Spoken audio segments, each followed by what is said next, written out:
the tyre wall on the first right hander, but picks up the smoke on the exit. Arcade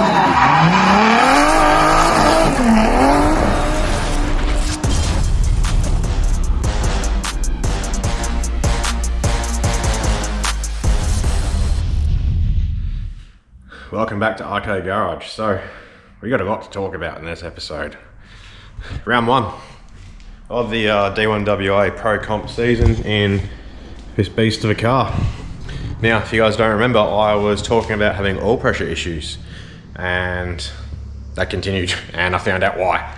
But yeah, so started off not too bad, feeling pretty good in practice and everything. Came to qualifying, did a couple of runs that were awesome. I'll put up the videos after I talk in this little bit here, and actually ended up qualifying 4th. So that's insane. I went from not even qualifying at all in this car back when I had the turbo T56, ignore the supercharger, haven't competed with that. I went from not qualifying at all, double zeroing or not making the cut, or if for some fluke I made it to top 32, just getting knocked out straight away, to qualifying 4th. Granted, there was a lot less drivers entered, but there were still some really good drivers entered that I qualified higher than, so I was really stoked with that. It just proves that this car is night and day difference. I've gotten better on using a sim a lot, almost every day when I'm home. But yeah, this car with the lock kit, rear grip and everything is way better than this. Like way better than this.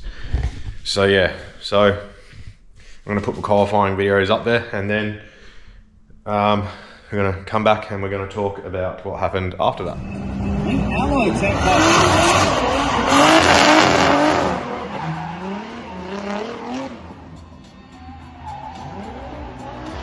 A little off the tyre wall on the first right hander, but picks up the smoke on the exit.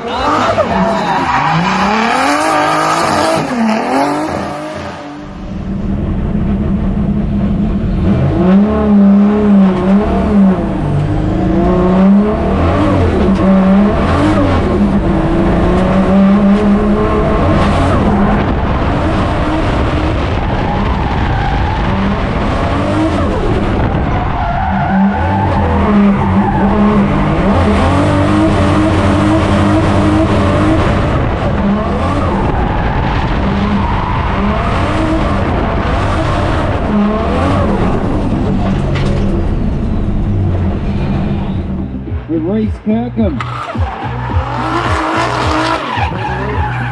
and the magnet back there.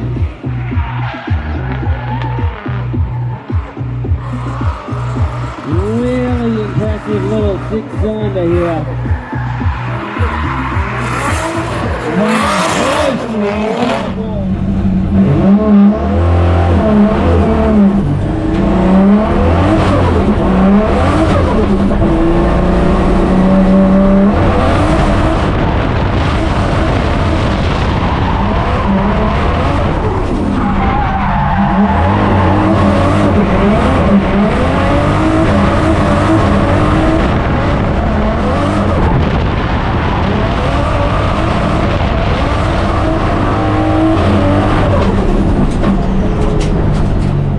So, sorry, I don't know if I put the GoPro footage in or not, but I had the settings wrong. When I was in the pits, it looked good. You could see out.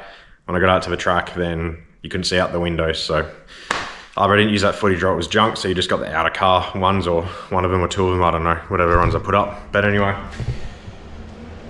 I was always having issues.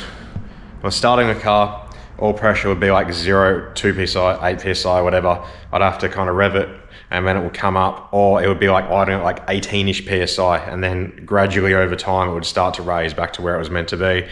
It seemed to be good through the runs. I was quickly looking down at my dash, in practice and everything. But anyway, there's only top 16 mounted entrance, so I had a bye run in top 16, made it straight into top 8. That's the furthest I've ever made it in comp, which once again was a fluke because the amount of drivers that were there, but top 8. I was up against Ricky Skalecki, who actually ended up finishing second out of all. He's a really good driver, young guy, S13 with an LSA that makes 700 plus, so I knew I was going to have my work cut out for me. this is where it all went downhill. So being that I was the high qualifier, I qualified 4th, Ricky qualified 5th. That means I lead first, he chases. First for me too, because usually I've always qualified lower if I fluked it in and I've always chased first. So off the line, perfect, initiated, perfect, and then as I was handbraking into the hairpin, ECU shuts the car off. Now, initially I was not going to turn my oil safety off, just so I didn't get my car written off, but it hadn't affected me all weekend with it on, so I was like, I'm just going to leave it on. And yeah, so handbraked, all pressure tanked to 0, that's it, car cut out, and I washed out. So I'm going to put those video clips up here of that now. Different ways of force reduction and different tip and mates under the hood. The two tip mates is in the body of the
and as we move to the top of the hill, you'll see the whiteness of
Right, so as you saw, I come to the hairpin, you would have seen someone's phone footage and then there was drone footage as well. As I come to handbrake, the car just washes out completely because I had no drive at all.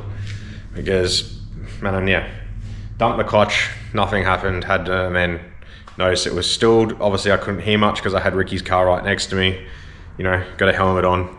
My car is actually significantly quieter than every other car out there. It's just loud on idle, but when it's on noise, it's actually really quiet compared to everyone else's. But anyway, you see it just wash out and that's it. He undertook me, and from that point on, unless he screwed up massively, I've lost the battle. But anyway, so that was that. And then we go on to our chase. Now, Ricky's been really quick. He was running the JR500, which are like a drag radial. So straight out of the gate, I was like, I'm getting on his tail and I'm gonna sit there. And out of the gate, he was very, very slow. I had to back off a touch. And from then on, he just accelerated and flew off. And I was playing catch up, and being turbo slightly, obviously he's just supercharged straight onto full torque, full power. A little bit of lag, he was gone, I was playing catch up. He's got a quicker car regardless because the power difference and the tyre difference. And I tried to catch up at the hairpin, which I did. and I was like, all right, I'm going to finish it on his door. And as you can see there, he basically checked up at the hairpin. He was meant to be off about 1 meter or so. He was very close to it.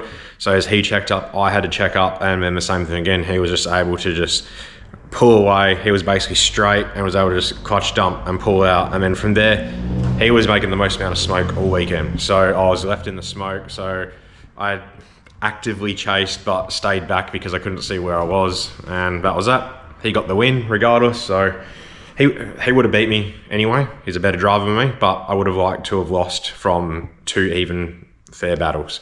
I did find out though from the drone footage that when he went slow leaving the gate, he actually gunned it too quick, broke traction, went out into the dirt, and then lost all drive, which is why it seemed like he got off it, which it wasn't. He was just off track, which was annoying because I was ready to send it on his door to try and make up for it and to prove that this season I can drive. But anyway, that's there. All right, now that's over and done with. It's middle of May. That was end of April, so it has been quite a fair few weeks, but what has happened? Now we need to talk about what happened to this, and I have a bag there. Now, I'll also put some photos up as well, possibly over while I'm talking, but I found out why I had no oil pressure. So I was going to drop the K-frame and then drop the sump and have a look at the bearings. I thought the bearings were worn and done, because this motor came out of EcoJet, and the first like 30-50 starts had no oil pressure due to the timing cover gasket hole wasn't punched out. Yeah, don't know if I talked about that back in the day, but anyway. So I decided and said, no, I'm just going to rip the motor out. It's just going to be better, easier, and I'm glad I did, because let's go over to this bag here, and you'll see in here some bearings and an oil pickup, and look at my old pickup. She's snapped. So hopefully I'm watching this while I'm editing. I'm going to put overlaying here while I'm talking right now the pictures as I found the pickup in the car or on the motor. So you'll see exactly that, which is exactly why. So to explain what was happening is the oil. I'm going to put this down. This bit here sits in the sump and oil gets sucked up through here. Then it goes into the block here.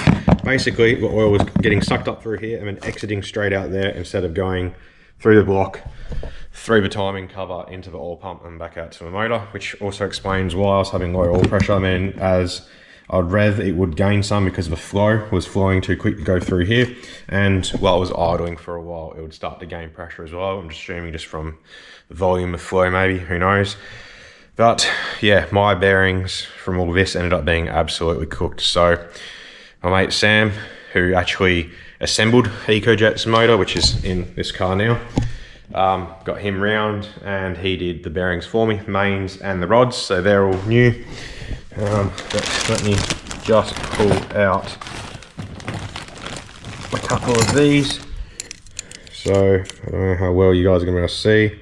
I would have put up photos, if not I will, but these are just absolutely cooked. These ones don't look too bad. There's some copper showing there.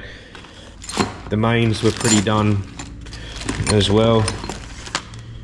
Well, this one here doesn't look too bad, but they were all done. So right now this has new bearings. It's only had some idle time moving around, so round 2 is going to be the first time going to get used, but now I have really good oil pressure. Like, it's at 80 cold, and when you get to about 2,500 RPM, it's like 105. So it's a little too much. We're going to have to see what it is when it's warm. Need be. I will try get some pressure out of it. I've also got some O-ring seals to go here because this keeps leaking. I've got a new feed line because this was leaking, so hopefully that won't leak, and then it should be a leakless setup, hopefully. Rocker cover slightly leaking, but I've had them on and off now, so that should be good, hopefully. But yeah, so that's round 1, done and dusted. Good result, but a bad result. Motor didn't blow up. Somehow this lasted all weekend with no oil pressure. So yeah, man, like I was saying with prepping video, how I was worried about oil pressure issues, definitely wasn't lying. I had some oil pressure issues, but it's all back together. It's all ready to go. Yeah, this is down at Collie. the main track this time instead of stadium, so this one's going to be faster paced, bigger. Well, don't have the layout yet, but if it's based off what they usually are, it's going to be faster entries, full ascends, a lot of full-on power, a lot of zones to fill at a faster speed. So it's going to be very, very interesting. We've got the power to do it. We're going to have tyres. I've got some semi-slicks. These are the ones still on from the battle. Got some nice semi-slicks to go on there. I need to raise the car again, I think, because it's still touching. It's annoying. Raised it a bit before. See if I get time to do it. If not, I'll do it there on Friday. But we'll see how we go at round 2, and we'll see. Hopefully I set the GoPro up in the car. If not, my brother's coming down for some happy laps, and then hopefully he will film from outside my qualifying runs, and if I make it in the battles, so we'll have some outside footage again, because yeah, it'll be cool. I don't know really what else. I'm trying to keep this video short, but I've talked a lot. Hopefully you guys are all still here, but as always, like, subscribe, leave a comment, and hopefully this video comes out in a week or 2, so we'll see.